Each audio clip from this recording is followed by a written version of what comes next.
Hoy vamos a hablar del principio, pero no de ese principio. De ese principio tampoco. Bueno, sí, de ese principio sí, pero desde otro punto de vista. Hoy vamos a hablarte del origen de la vida en la Tierra. Para ser más exacto, del origen químico de la vida en nuestro planeta. Por cierto, ¿tú qué crees? ¿Puede ser que la vida tenga un origen extraterrestre? ¿Puede ser que venga de fuera? A lo mejor sí. Quédate y te lo contamos.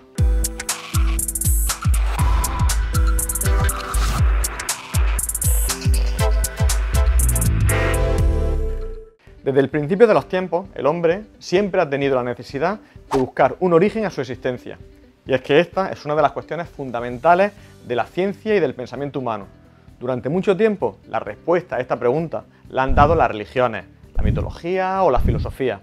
En Occidente, durante siglos, se ha aceptado lo que está escrito en el Génesis del Antiguo Testamento, donde se afirma que somos directamente el producto de la creación de un ser superior, de Dios. Pero en China, por ejemplo, la mitología tradicional apunta a Panku como primer ser vivo y creador de la Tierra.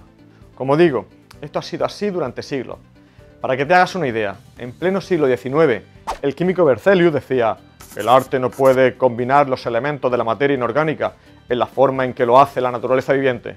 Y pongo esta voz para que te hagas una idea de lo serio que era el bueno de Berzelius, que hoy en día es considerado uno de los padres de la química moderna.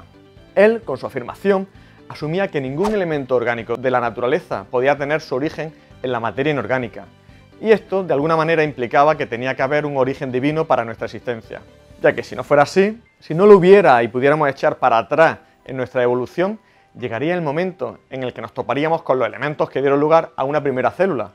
Y estos elementos tuvieron que surgir de la combinación de otros elementos, pero esta vez inorgánicos. Pues bien, ya en el siglo XX, el joven científico ruso Alexander Oparin publicó el libro El origen de la vida, concretamente en el año 1924. En este libro se propone por primera vez que bajo unas condiciones de atmósfera primitiva muy diferentes a las que existen actualmente, se tuvo que dar la síntesis de compuestos orgánicos mucho antes de que naciera la vida.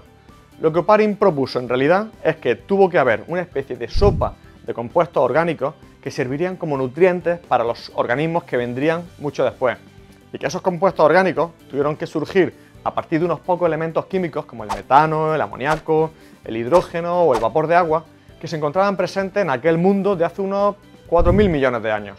Lo que pasa es que Oparin solo propuso eso, teorías. Él no hizo ni un solo experimento para apoyar lo que decía. No sabemos muy bien si es que no tenía los medios adecuados para llevarlos a cabo, o si es que simplemente se sentía mucho más cómodo en el plano de las ideas. Pero lo cierto es que el científico ruso no desarrolló ni un solo experimento. Y así no es como avanza la ciencia. Por eso, aunque su autoría fue calando poco a poco en la comunidad científica del momento, la verdad es que no tuvo una aceptación total hasta mucho después. Y es aquí donde entran en juego dos nuevos científicos, Stanley Miller y Harold Clayton Urey, de la Universidad de Chicago. Urey era un investigador plenamente consagrado. De hecho, años atrás ya había recibido el Premio Nobel de Química por sus trabajos con los isótopos pesados del hidrógeno.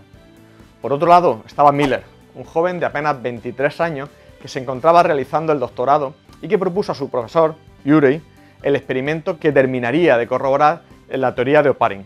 Esto sucedió en el año 1953.